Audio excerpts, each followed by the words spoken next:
आज आम बैगण में बहुत बढ़िया गोटे रेसिपी तैयारी करवा जोटा कि आप पूजा पर्वाणी दिन हो कि उपास व्रत बार या करें ये पियाज रसुण सोरिष तेल ये सब जिन आम यूज करवानी बिना पियाज रसुण ही तैयारी करवा आउ टेस्ट बहुत बढ़िया रहा भात रुटी सबुत खाईपारे। तो चलते स्टार्ट करवा आज रेसिपी। सब प्रथम आप समस्त को वेलकम कर मो चैनल दमयंती किचन रे। जदि आज रेसिपी आपण मानक पसंद आसीबो वीडियो को लाइक करेंगे शेयर करेंगे और जदि चैनल नुआ अच्छा सब्सक्राइब करने। यही रेसिपी तैयारी करने ये दुईटा मो बड़ साइज्र बैगण नहीं या भल भाव में धोई नहीं प्रथम तार डेम्फ बाहर करनवा या दुई फाड़ लेखा आम काटी नवा। तो मो बड़ बैगणटा नहीं तथापि या चारि फाड़ करमती बड़ बड़ पीस रखा या काटी सारापर मुझे पानी पकईकी रखुनी जेहेतु सांगे सांगे मुझे तैयारी करी सेपटे कड़े गरम करने जदि सांगे सांगे आपंकर तैयारी करार नाले आप पानी पकईकी रखिदेवे ना यहाँ कला पड़ज। बैगण को काटिला आम भल भाव में चेक करदे काले पोक थी कि कौन बहुत सारा बैगण में पोक थाए यहाँ किंतु क्लीन थिला पोक नथिला। तो एबे मु सेपटे कड़े गरम करनी आई जो प्रोसेसटा ना मु पूर्वर करी बैगण काटिबा पूर्वर आपन को देखई दूची। ये सुखिला लंका दीटा मु भाजी नहीं जिते लंकाटा भाजी ही आसला मुझे जीरा 1.5 चामच पकेली आया भल भाव में भाजी नौची। ये आम जीरा लंका गुंड तैयारी करवा सांगे सांगे तैयारी करके यूज कले ही यार टेस्ट आउ तार फ्लेवर भी बहुत बढ़िया आसे। यहाँ पूरा भाजी हो गला एवं आम ठंडा हाँपाई छाड़देवा कड़े गरम कर आम ये रिफाइन तेल पकेबा। आपण मैंने जदि सोरिष तेल चाहते सोरिष तेल भी पकई पारे जेहेतु आम बिना पियाज रसुण करवा मु रिफाइन तेल पकाऊँगी। एवं आम बैगण को ये आड करवा आउ कभर करके किस समय सिझापी आम छाड़देवा। ये आम लुण हलदी किसी भी देना एमती खाली तेल पकईकी ही आम सिझेबा। तो या कभर करके किस समय सिझापी छाड़ी पुणी मु ओपन करके एपट सेपट कर नौची कारण बैगण गुड़ाक बड़ बड़ पीस रखिंट एपट सेपट करदे कौन आमर बैगणर अन्य जो फाड़टा अच्छी सी भी टे भल से कलर हो पुणी कभर करके आउ किस समय सिझापी मुझे छाड़ी पुणी ओपन करवा पुणी एपट सेपट करनवा एमती करके आम भाजी नवा बैगण गुड़ाक या कभर करनवा। चलतु अलग सब प्रिपेरेसन कर बैगण को सिझापी बेसी समय लगे बहुत कम समय ही सिझी जाए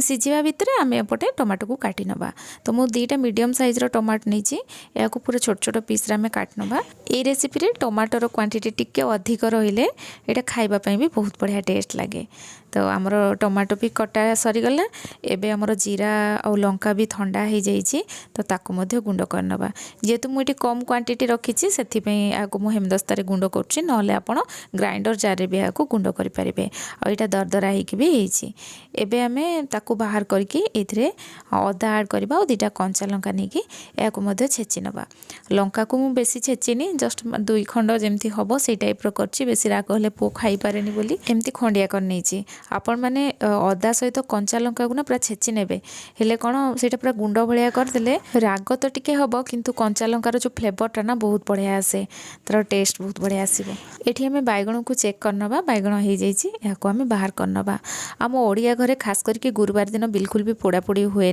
कि जो दिन उपास व्रत थी कि पर्वपर्वाणी थी प्रायतः आम पोड़ापोड़ी करती से दिन में आपड़ ये रेसिपी ट्राए करेंगे। एक्चुअली काली गुरुवार थिला गुरुवार दिन ना मो बैगण भर्ता प्राय यही टाइप रो ही करे तो भाविली कि आपण मान सहित शेयर करी जो मैंने तो तैयारी कर ठीक अच्छे किंतु जो मैंने ये तैयारी करती आपण मैंने ट्राए करेंगे बहुत बढ़िया टेस्ट रहिबो। बैगण टिके ठंडा है तार चोपाटा आम बाहर करनवा जदि आप चोपा रखापी चाहूँगी रखिपारे ये किंतु मु बाहर कर नौची। पोड़ा बैगण हेल्ले चोपा बाहर करवा निहाती जरूरी जेहेतु आम भाजी न बाहर कले भी चलो। एबे आम कड़ाई तेल आड करवा और अल्प तेल दबा बेसी तेल दबानी मु 1/2 चामच पाखापाखि तेल देती अलरेडी आम बैगण को तेल रे भाजी देले तेल गरम है प्रथम आम सुखिला लंका 2टा पकेबा और सुखिला लंका को मुझे खंडिया करके पकईनी आपन चाहिए ये खंडिया करके पकई पारे। लंका टिके ही आसला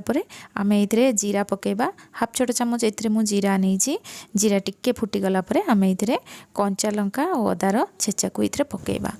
या आम भाजी नवा। जिते बड़े आम ये प्रोसेसटा करवा गैस फ्लेम लो कर देथिबा नले जीराटा पोड़ीज और बेसी समय या भाजबानी अदार कंचा स्मेलटा जीवा जाए आम भाजवा। यहाँ हो आसलानी एबे आम ये टमाटो आड करवा या भल भाव में मिक्स करनवा। एबे आम गैस फ्लेम पुणी मीडियम रखा नहीं एबे आम ये लुण पकेबा आ हलदी पकेबा लुण पकेले बहुत जल्दी सफ्ट हो ये आम कौन प्रकार मसला भी यूज करना पूरा सिंपल रहिबो केवल ये मु लुण आ हलदी पकेली जीरा यूज कले आम जीरा लंका गुंड भी तैयारी करके रखिंट तो विशेष किसी मसला दरकार नहीं एबे आम कौन करबा या कवर करदबा हेले कौन आम टमाटोटा बहुत जल्दी सफ्ट हो आम बैगण को चोपा छड़े रखिले या हाथ में भल भाव चकट नवा आपन तो बैगण भर्ता पोड़ी की तैयारी करते किंतु ए टाइप रो आपण माने तैयारी करेंगे देखिए बहुत बढ़िया टेस्ट रही यार टेस्ट टिके पोड़ा बैगण ठू अलग भात रुटी सबुथ खाई पारे एपटे आमर टमाटो सफ्ट हो गला आम खुशुणी चलैला बेले ताकू टिके प्रेस करदबा जहाँफल आमर टमाटोटा पूरा मिसीज गैस मीडियम मीडियम रखिकी या आम आउ कि समय भाजी नवा आ टमाटो पे आमर मिसीगला यहाँ भाजी हो गला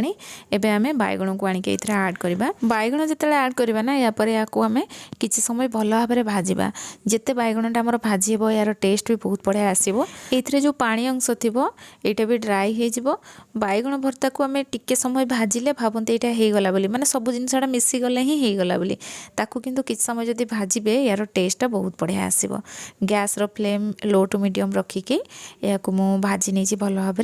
लास्ट आम ये जीरा लंका गुंड आड करवा मुझे धनिया पत्र आड कर जीरा लंका गुंड और धनिया पत्र आड कर सारा पर या बेस समय आम भाजबानी जस्ट मिक्स कर देकी गैस रो फ्लेम आम बंद करदबा ये आमर बैगण भर्ता रेडी हो जाइए बहुत बढ़िया टेस्ट भात रुटी आप सबुथ खाई पारे आज रेसिपी केमती लगे मत कमेंट सेक्शन में जनइबे भल लगी निश्चय लाइक करके जी पुणी आसबि नुआ रेसिपी सहित से पर्यंत रोचे धन्यवाद।